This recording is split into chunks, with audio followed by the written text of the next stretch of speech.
Hey there folks, welcome to Spectrum Pulse. We talk about music, movies, art, and culture.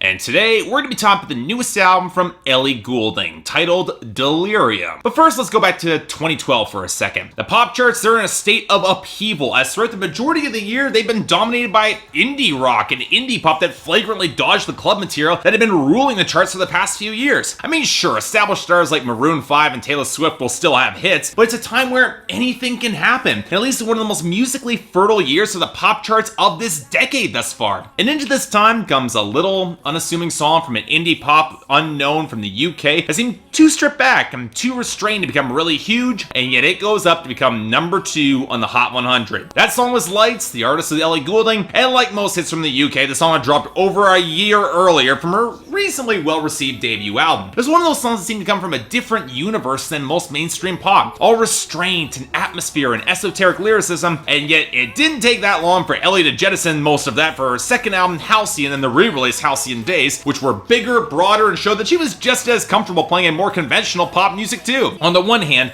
I can see why some people would take issue with her ditching her more acoustic touches for heavier, more symphonic, more mainstream accessible electropop, especially considering singles like I Need Your Love had her working with Calvin Harris, who could run against David Guetta for the least interesting producer working in modern EDM, especially of that time. On the other hand though, Lights has always been one of those songs that I respect a lot more than I actually like, whereas Burn, it remains one of my favorite hit songs of 2014, with Ellie's willowy tones and the bells show exactly how to make a very simple pop song just so much more. It's a great track. Now that said, when I heard that Delirium was going to be an even more pop-centric record, recruiting songwriters like Carl Falk and Max Martin, I was a little bit uneasy. One of the reasons that I thought Ellie was a really good fit for airy, more sweeping electropop or even EDM was that her ethereal vocal tone and her more abstract writing really worked there. Getting her to make more modern, conventional pop music just struck me as an awkward experiment at best or a sellout at worst. That said, On My Mind has grown on me a fair bit. I figured I might as well give her a chance. So, how did Delirium go? Well, it went about as well as I expected, because for as much as Ellie Goulding wants to cite Delirium as a big experiment, in the larger context of modern pop music, this album doesn't even come close to experimentation. And yeah, I'm hesitant to call this album a complete sellout in the sense, because she was already in the pop space to begin with, and it's not like there has been a major shift in her songwriting since Halcyon or Halcyon Days. But this record does give me the same disappointment that does come with sellouts, that sees Ellie Goulding grappling with musical shifts that don't really fit her strengths and style as an artist. In other words, yeah, I'm not really feeling this album, even though I'd say it's not bad, just not very good. So let's start with Ellie Goulding herself. And look, I really like her vocal timbre. She can bring a certain effervescence to her fluttering vocals that can be really damn infectious if she's paired with the right production. It's earnest and heartfelt, and yet almost ethereal that paradoxically works well both in stripped-back indie folk and soaring EDM ballads. And I like the contrast that often comes through in the airy presentation placed against the mature assertiveness of the lyrics. It's a really potent balance. But here's the thing. Ellie's got certain unique vocal tics in her pronunciation and flow that really helps her stand out, gives her personality, and Delirium is probably the first album where she seems to be losing some of that through heavier multi-tracking and vocal production, piling on the backing vocals. There's so much misty blur that inevitably erases some of that personality. And that's before we get pitch shifting on tracks like Don't Need Nobody, which nobody wants. Now look, I get why this was done. Pretty standard operating practice for pop music attempting to strengthen your thinner vocals, but it strikes me as forcing the vocals to fit the production rather than the other way around, and does nothing for Ellie's flavor on this record. It doesn't help matters that so much of any melody comes through with these added vocal fragments that are even further contorted and warped. At best, like the wispy swell on Around You, or the symphonic gospel swell on Holding On for Life, or even the synthetic touches on Devotion that weren't that bad, but at worst, the ugly glitchiness of Keep On Dancing, or the filters piled onto Aftertaste, or the terribly nasal vocal production on the hook of We Can't Move to This. They just really don't work for me. But the production problems unfortunately run deeper than that, and that ties into the instrumentation. Now, keep in mind, on Ellie's best material, even when she went for more mainstream pop, the melodies behind her could match her vocal tone with enough unique flourishes to keep them sounding original and fresh. Even on tracks like Burn, which is the closest thing to straightforward EDM-inspired pop that fit the mainstream that you would find, you had the bells and the crescendo and a precise melodic balance that allowed them to play off each other. And yet, for the most part, Delirium doesn't really have that, instead falling towards more of the generic, reverb-saturated, percussion-driven modern pop with any actual instrumental melody either marginalized in favor of some wiry synth beats that I've heard a dozen times, or carried on overproduced vocal fragments. And even with that, there are some gleaming spots that do work. The keys on some Something in the Way You Move, the overprocessed guitar of On My Mind, or the shimmering poppy swell of Around You. What becomes kind of bizarre is when this album finally makes a pivot back towards the folk where Ellie started off, with some acoustic guitar in the final third of this album. Only Lost and Found preserves that bouncy acoustic groove, and it's easily the best song on the album. It sounds most like something she's comfortable with. But elsewhere, when Ellie's vocals feel designed to soar, so many of these tracks build up reverb that's so dark and heavy, or percussion that's so oily and cluttered that it only drags a lot of the songs on this album down. Hell, take a song like Army that actually had a pretty good acoustic foundation and melody before that beat completely swamps it out, along with most of Ellie's vocals too. And sure, the huge walls of synth, they still come through, but the crescendos are far more abrupt and they disrupt the grooves more often than they complement them. All of this, plus the melodies that feel way too static and blocky to really evolve, they don't really do much, means that Delirium feels oddly stiff to me, or at least it would if it wasn't blanketed in blurring fuzz that further muffles the melody and makes even more of these instrumentals feel indistinct and really completely bland. Now, thankfully,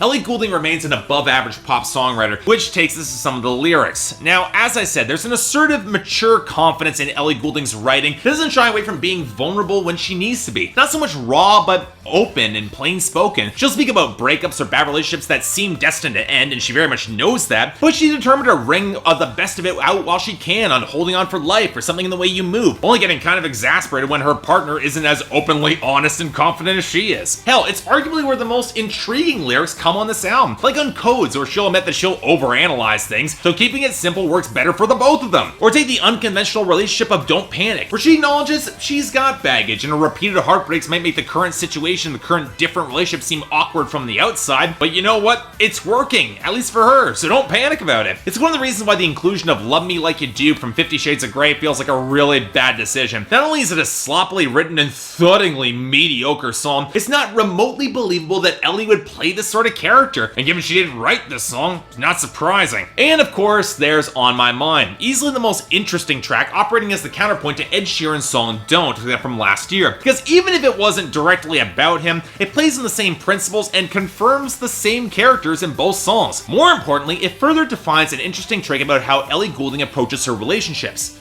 Distance. This isn't a roller coaster of raw emotion, most because she's kind of off in her own world enough to be able to detach from the situation. And yet she does show some wistful regret that because of that detachment, things kind of fell through, where she really could have found her one true love. And at the same time, that detachment can make some of the relationships lacking a more intimate emotional core on this album, at least until you get to Lost and Found, where she sings about her hometown, where she does have some real honest affection, and wish she could just stay behind a little bit longer before going back on tour. But you know what? As a whole, look, for as much as Ellie Goulding is a really good songwriter, a lack of solid melodies or production to really support her voice really hurts this album. It ends up feeling way more generic and formless than it really should. Not helped by feeling long at nearly an hour, Delirium feels like a great, unique talent trying to push herself into a box, and does not flatter anybody. I can't even say this album is bad so much as it is really forgettable, but she's capable of a lot better, and that's disappointing. So for me, it's a 5 out of 10, and really only recommended if you're a fan. But even then, of her catalog, this is probably her weakest album, and I can only hope Ellie Goulding remembers her strengths before any future release, because while this album might lodge her some hits in the mainstream, it won't be because they're good or at all interesting. And that's the real problem. So yeah, thanks a lot for watching. If you'd like to like and subscribe, I'd be more than grateful. Anything else I might be able to do to improve my presentation, or any other albums coming out that you want me to take a look at, I'd be more than happy to give them a listen. Till then, I'm Mark, you're watching Spectrum Pulse, and I'll see you next time.